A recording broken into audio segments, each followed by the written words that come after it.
Good day, everyone, and welcome to Home at the Hollow. My name is Glennis, and welcome to my kitchen. I want to thank y'all so much for joining me today. Today's recipe is for a $1 million chicken casserole using leftovers and pantry staples. Very freezer friendly, and I'll tell you now, this is next day. It was delicious. It was so good, I had to have seconds.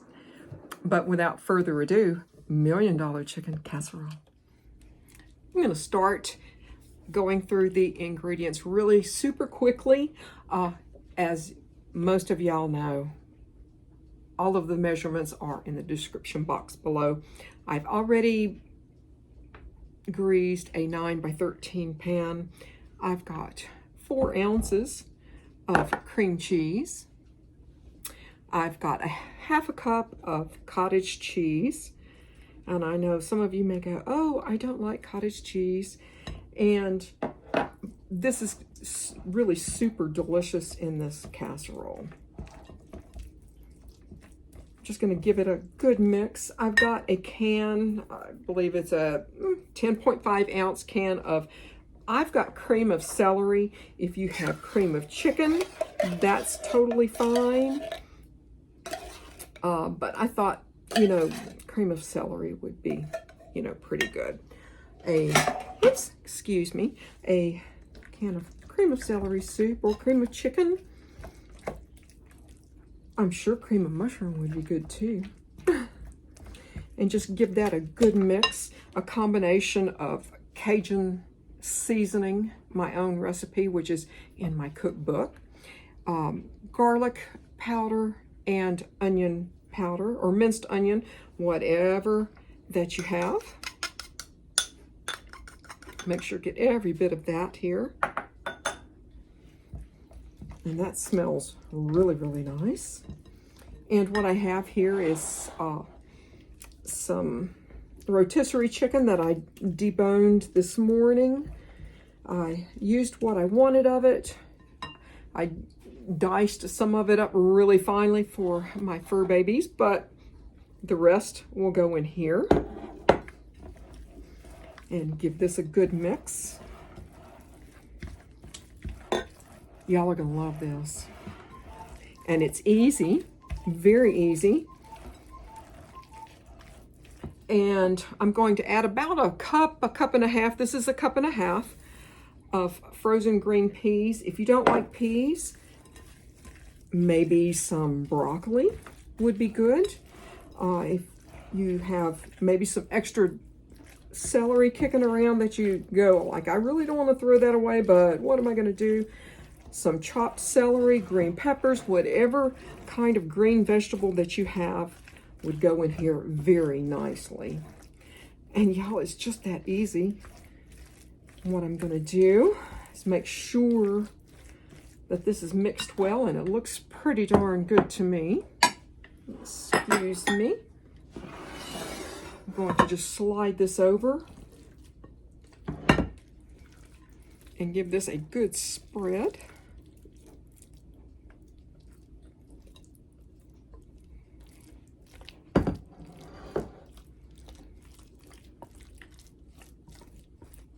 And we are going to make a topping.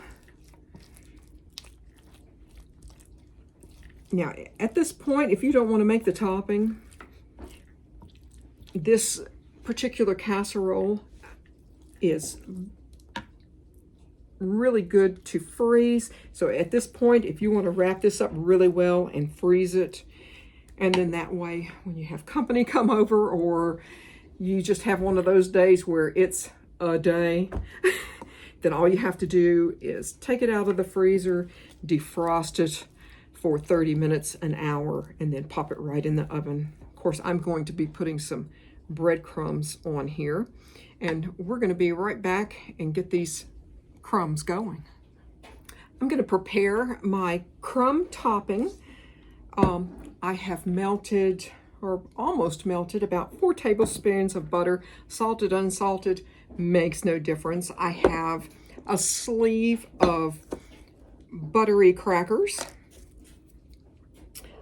I've got about a half a cup of mozzarella, And what I'm going to do with the mozzarella, if I can get this out of the way, is I'm going to take this, and I should have done this a moment ago, but I'm going to just spread the mozzarella across the top of the casserole as evenly as I can. But I'm going to take about a half a teaspoon of garlic powder, not garlic salt, but garlic powder, and place that in my crumbs here. Going to add my mostly melted butter and give this a good stir. I can do this. And certainly if you don't have mozzarella, cheddar, whatever works for you is good. And that's what this casserole really is all about. If you don't like peas, don't do peas. You know, even if you just have some leftover steamed green beans, green pepper, whatever that you have is good. And that looks pretty good. And I'm going to just spread this as evenly as I can.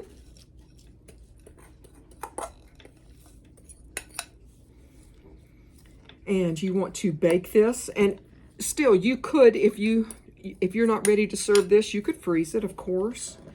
But 350, I'm going to start checking it at about 35 minutes.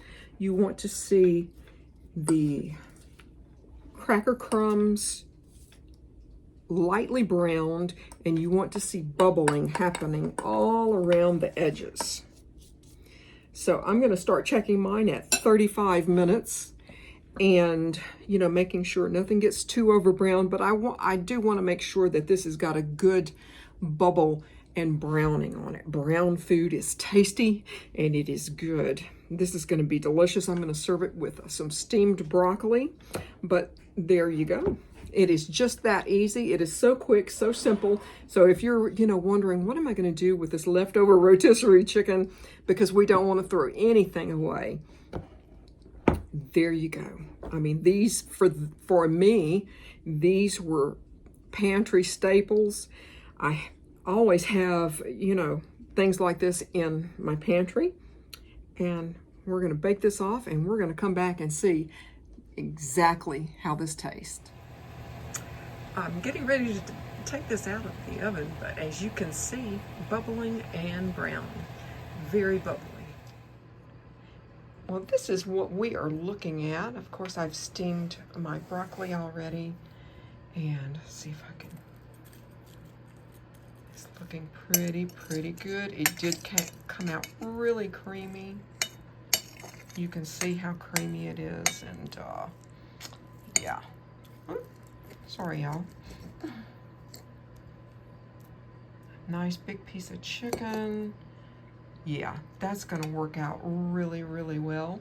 And I hope that y'all give this recipe a try. A quick weeknight dinner. I wanna thank y'all again for joining me here home at the Hollow. Goodbye, y'all.